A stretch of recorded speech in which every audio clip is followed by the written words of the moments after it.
Imagina capitanear um navio gigantesco, tipo, com mais de 200 milhões de passageiros e cada um exigindo ir para um destino diferente. Nossa, no meio de uma tempestade ainda por cima, né? E cheio de icebergs escondidos. Exatamente. Essa é basicamente a realidade de quem gere a administração pública brasileira. Como garantir que esse navio não afunde e chegue a um porto seguro? É um tremendo desafio. É sim. E hoje, na nossa exploração profunda, a gente vai desvendar as 3 letras que aterrorizam, mas que também salvam a vida de quem enfrenta as provas de controle e gestão. Famoso GRC, né? Governança, riscos e controles. Isso aí. E para quem nos escuta e busca aprovação, o nosso foco de hoje será analisar tudo com as lentes de uma das bancas mais temidas do país, o Sebrasp, usando nosso material exclusivo como base. É um excelente ponto de partida. E, assim, o nosso propósito com o material hoje não é ficar recitando o inciso de lei ou manual teórico de forma engessada, sabe? Com certeza, ninguém aguenta mais isso. Pois é. O desafio é traduzir esse jargão corporativo denso para o dia a dia do setor público e, principalmente, mapear as armadilhas de prova. Porque o Sebrasp tem um estilo muito cirúrgico, né? Muito. A banca adora testar se o candidato entende a mecânica da coisa ou se só decorou palavras soltas. Tipo, uma vírgula, um termo sutilmente trocado na assertiva já muda o jogo inteiro. Então vamos começar pelo começo. Lendo as notas do nosso material, fica muito claro que antes de falarmos sobre planilhas de risco ou auditorias, a gente precisa entender a raiz do problema. Exato. O porquê das coisas. Isso, porque o navio tende a sair do curso. O texto menciona algo chamado teoria da agência como a base de tudo. Como que essa teoria explica o caos? Olha, a teoria da agência é fascinante porque ela explica a fricção básica de quase qualquer relação de negócios, ou mesmo de poder. Uhum. Pensa em duas figuras, o principal, que é o dono do patrimônio, e o agente, que é a pessoa contratada para administrar esse patrimônio. Certo, o dono e o administrador. Isso. O conflito central nasce de um fato muito simples. O dono tem um interesse e o administrador tem outro. Cada um puxa a sardinha para sua brasa. Exatamente. E para complicar, o administrador que está lá no chão de fábrica, operando a máquina todo dia, ele sempre tem mais informações do que o dono que está distante. É o que chamamos de assimetria de informação, né?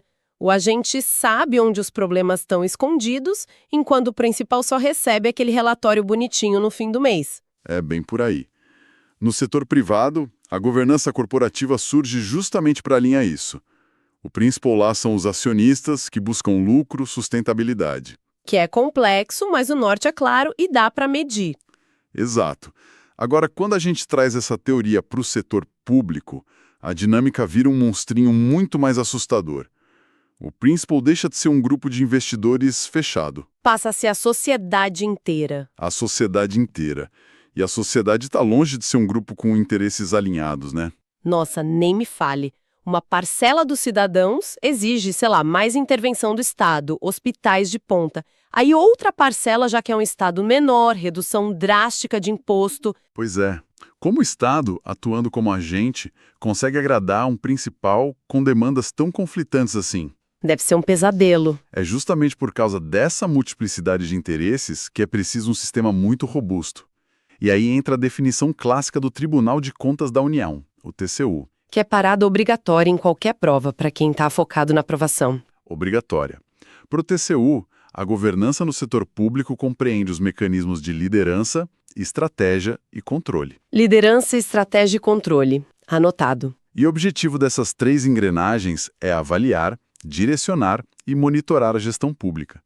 Tudo para garantir que a entrega de serviços atenda ao interesse da sociedade e não os interesses de quem está no poder. Certo.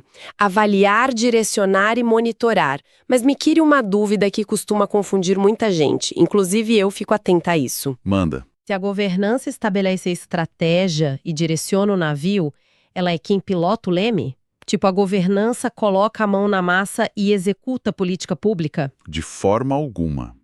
E olha, essa distinção derruba muita gente bem preparada. Verdade. Sim. A governança não executa. Ela não faz compras, não asfalta ruas, não emite nota de empenho. Ah, entendi. Voltando para a imagem do navio.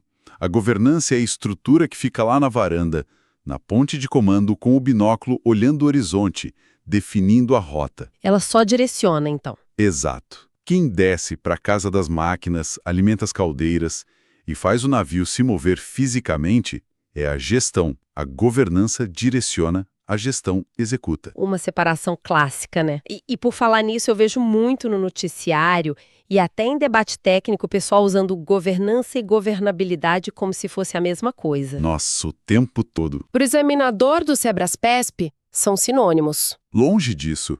Misturar esses dois conceitos é o que a gente chama de pegadinha de manual.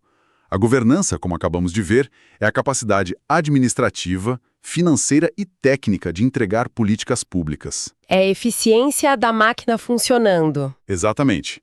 Já a governabilidade é a capacidade política. Tem a ver com a legitimidade democrática, com o apoio da população. Ah, tipo a força do executivo de aprovar leis no Congresso? Perfeito. Ou seja, um governo pode ter muita governabilidade, com base aliada a forte popularidade, mas ter uma péssima governança, entregando serviços de baixíssima qualidade. Nossa, faz todo sentido. Nas provas, o examinador inverte os conceitos. Ele afirma que a governabilidade é a capacidade gerencial. Quando o futuro servidor bater o olho nessa troca, o sinal de alerta tem que piscar na hora. Bom, com a bússola da governança apontando o norte e a gestão acelerando as máquinas, o cenário parece ideal. Mas a gente sabe que o mundo real é caótico. Tempestades aparecem. Com certeza. E é por isso que, mesmo com boa governança, políticas públicas ainda falham. É aqui que entra o radar do navio. Sem dúvida. A realidade está cheia de incertezas. E a forma de lidar com isso é através da gestão de riscos. O nosso material traz a definição técnica de risco, né? Que é a possibilidade de um evento ocorrer e afetar de forma adversa aos objetivos. Isso. E o grande pulo do gato aqui é entender que risco não é um medo abstrato ou um pressentimento. Ele tem duas dimensões matemáticas bem claras. Probabilidade e impacto. Exatamente. A probabilidade de acontecer e o impacto que vai causar se acontecer. E o Sebrasp já cobrou isso que o risco é quantificável. O fato de ter probabilidade e impacto significa que dá para medir, colocar numa matriz e priorizar, certo? Mas, deixa eu fazer o papel do advogado do diabo aqui. Fica à vontade. Se a gente sabe medir o risco, o objetivo do gestor e dos controles internos não deveria ser construir um navio inafundável? Tipo, criar regras tão rígidas que o risco seja eliminado completamente? A intuição diz que sim, mas na prática, e principalmente no gabarito das provas, a resposta é um sonoro não. Não. Não. E aqui está um dos pontos onde o pessoal mais erra. As bancas amam afirmar que os controles internos existem para eliminar os riscos ou para fornecer uma garantia absoluta de sucesso. Isso está sempre errado, então. Sempre. É uma armadilha. Nunca se zera o risco. Pensa no uso do cinto de segurança num carro. Colocar o cinto não impede que um acidente aconteça, não zera o risco da batida. Exato. O que ele faz é reduzir o impacto caso o carro bata. Isso. Ele fornece para a pessoa uma garantia razoável de sobrevivência, mas nunca uma garantia absoluta de que ela vai sair ilesa. Aquela viagem 100% segura simplesmente não existe. O exemplo é perfeito. A expressão que tem que ser tatuada na mente de quem estuda é exatamente essa: garantia razoável. Garantia razoável. A gestão de riscos busca reduzir o risco a um nível aceitável. E isso nos leva a um jargão muito cobrado: o apetite ao risco. Que é o quanto de risco a organização topa correr para atingir a estratégia, né? Exatamente. Um órgão focado em inovação tecnológica pode ter um apetite maior, aceitando falhas no processo criativo. Já um órgão que lida com folha de pagamento de aposentados tem um apetite quase nulo para erro de cálculo. Faz sentido. Mas nenhum dos dois vai ter risco zero. Entendido. A teoria faz todo sentido, mas como um órgão público enorme, com licitações diárias, materializa tudo isso no chão de fábrica? Como transformar essa ideia de garantia razoável em algo prático? É aí que entra a principal ferramenta cobrada nas provas. O material aponta para o modelo COSUS ICIF de 2013 e fala de uma estrutura que lembra um cubo mágico. Como é que funciona esse cubo? O framework do COSO é o padrão ouro mundial. E a analogia do cubo mágico é essencial para visualizar. Pensa num cubo físico mesmo. Tá, tô imaginando. Na face superior do cubo estão as 3 categorias de objetivos. Na face da frente, os 5 componentes necessários para montar o sistema. E na lateral, a estrutura organizacional, os departamentos. A lógica é que todas essas partes são tridimensionais e se cruzam, né? Isso. Um componente aplicado lá na base afeta o objetivo no topo. Vamos destrinchar esse cubo, começando pela parte de cima. Quais são os 3 grandes objetivos que o controle interno, segundo o COSO, precisa garantir de forma razoável? O COSO divide os objetivos em 3 baldes. O primeiro é o operacional.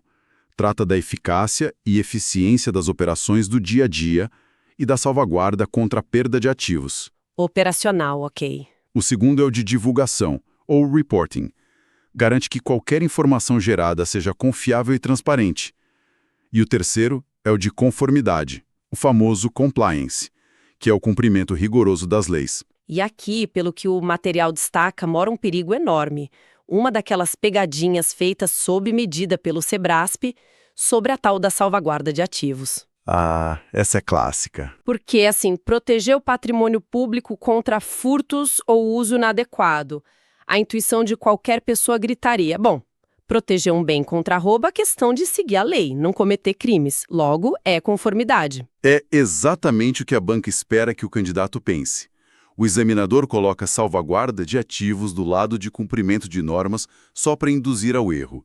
Mas para o COSO, proteger o patrimônio é um objetivo puramente operacional. E se a gente for analisar a fundo, a lógica do COSO é muito pragmática. Se uma repartição compra computadores novos e eles somem no fim de semana... O serviço para na segunda-feira. Exato. A questão inicial não é só o crime, mas que sem o equipamento o servidor não trabalha, a operação paralisa. O ativo é o oxigênio da operação. Essa é uma excelente forma de fixar. O impacto é sempre na entrega da operação. E vale um alerta. O COSO 1, esse modelo de 2013, foca estritamente nessas 3 categorias operacionais de divulgação e conformidade.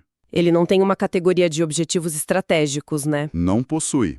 E isso é algo que pega muito o candidato desprevenido. Mas espera aí, os objetivos estratégicos não são o topo da pirâmide de qualquer planejamento? São essenciais, mas, no universo das provas, se a alternativa falar em objetivos estratégicos ligados a esse cubo, ela está se referindo a outro framework, o COSO ERM. Ah, o de gerenciamento de riscos corporativos. Exato, que é mais amplo. É um detalhe fino que separa quem está focado de quem só lê o resumo. Uma sutileza que vale pontos preciosos. Bom, agora que olhamos para o topo e sabemos os objetivos, vamos virar o cubo e olhar para a face da frente. O material fala dos 5 componentes. Como eles operam na prática? Esses 5 componentes são a engrenagem do sistema. O primeiro é o ambiente de controle. Depois vem a avaliação de riscos, as atividades de controle, a informação e comunicação e, por fim, as atividades de monitoramento. O nosso foco de atenção deve direto para a dupla ambiente de controle e atividades de controle, certo? A banca parece ter uma fixação em misturar os 2 conceitos. Tem mesmo. A fronteira é sutil, mas o impacto de cada um é bem diferente. O ambiente de controle é a fundação do prédio, envolve a postura da alta administração, a ética, a cultura. O material usa uma palavra-chave importantíssima para isso, né? Pervasivo. Pervasivo. Ou seja, ele se infiltra e contamina todo o resto do sistema. Se o chefe desvia recursos e a cultura é de impunidade, não tem regra técnica que salve. O ambiente está envenenado. Então, o ambiente de controle é a cultura e a estrutura geral. As atividades de controle, por outro lado, seriam as regras mais mecânicas. Precisamente. As atividades de controle são as ações práticas, os procedimentos para mitigar risco no dia a dia. Tipo a segregação de funções. Aquela clássica de que quem faz a compra não pode ser a mesma pessoa que aprova o pagamento. Isso.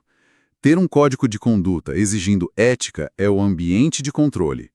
Mas o fato do sistema de TI travar e exigir 2 senhas de chefias diferentes para autorizar uma compra... Essa trava física é a atividade de controle. Exatamente.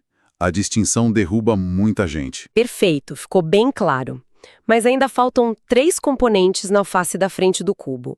A avaliação de riscos é tipo só fazer uma planilha no início do ano e pronto. De jeito nenhum. O COSO define a avaliação de riscos como um processo dinâmico. O mundo muda rápido. Uma nova lei é aprovada, surge uma pandemia. Uma nova tecnologia. Isso. O componente precisa estar constantemente mapeando essas mudanças. E sobre informação e comunicação? Parece coisa só para o departamento de TI ou para assessoria de imprensa. É bem mais profundo. Esse componente garante que a informação chegue à pessoa certa na hora certa. E deve fluir de cima para baixo, mas também de baixo para cima, para o servidor da linha de frente poder alertar a chefia sobre falhas. O que nos leva ao último componente, que fecha o ciclo: as atividades de monitoramento. Como garantir que esse sistema todo, que é lindo no papel, não vire letra morta? Servem exatamente para verificar a presença e o funcionamento dos outros componentes. Presença e funcionamento. O Sebrasp foca muito nessas 2 palavras. Muito. Presença significa que o controle foi desenhado nas normas. Funcionamento significa que, na vida real, ele está sendo aplicado pelas pessoas. O material levanta um ponto sobre a implementação desses controles que soa muito pragmático, a regra do custo-benefício. Mas assim, não faz sentido blindar cada centavo do dinheiro público. Faz sentido na teoria, mas na matemática da vida real, fere o princípio da racionalidade. O custo do controle não pode ser maior que o benefício. O material ilustra isso com um caso muito prático. Imagina a administração gastar R$25 mil em passagens e diárias de auditores, viajando para o interior, só para recuperar R$9 mil de um convênio. Matematicamente, a administração tomou um prejuízo de R$16 mil apenas para fazer valer uma regra. O controle afundou o navio em vez de salvar. Exatamente. Exigir nota fiscal de cada caneta tem um custo administrativo gigantesco. A lógica econômica é implacável, e o Sebrasp gosta de testar se o candidato tem essa visão gerencial. Fantástico! É uma travessia densa, mas a lógica por trás é cristalina. Resumindo a exploração de hoje, GRC não é só uma sopa de letrinhas para complicar o edital. Com certeza não. É a estrutura essencial que garante que o Estado sirva de fato à sociedade. E o COSO ajuda a manter a máquina operando com eficiência. E se me permite deixar uma regra de ouro definitiva para o dia da prova. Por favor. Desenvolva um faro aguçado contra o absolutismo. Nas questões do Sebrasp, se você ler, quer dizer, se o candidato ler expressões como eliminar totalmente, garantia absoluta ou risco zero, o alerta vermelho tem que disparar na hora. A essência do controle é a razoabilidade, nunca a perfeição. Razoabilidade acima de tudo. Para a gente fechar o raciocínio e deixar algo fermentando na mente de quem nos escuta, vamos lá. O pilar de todo COSO é o ambiente de controle, que depende da cultura ética e da integridade humana, o tom que vem de cima.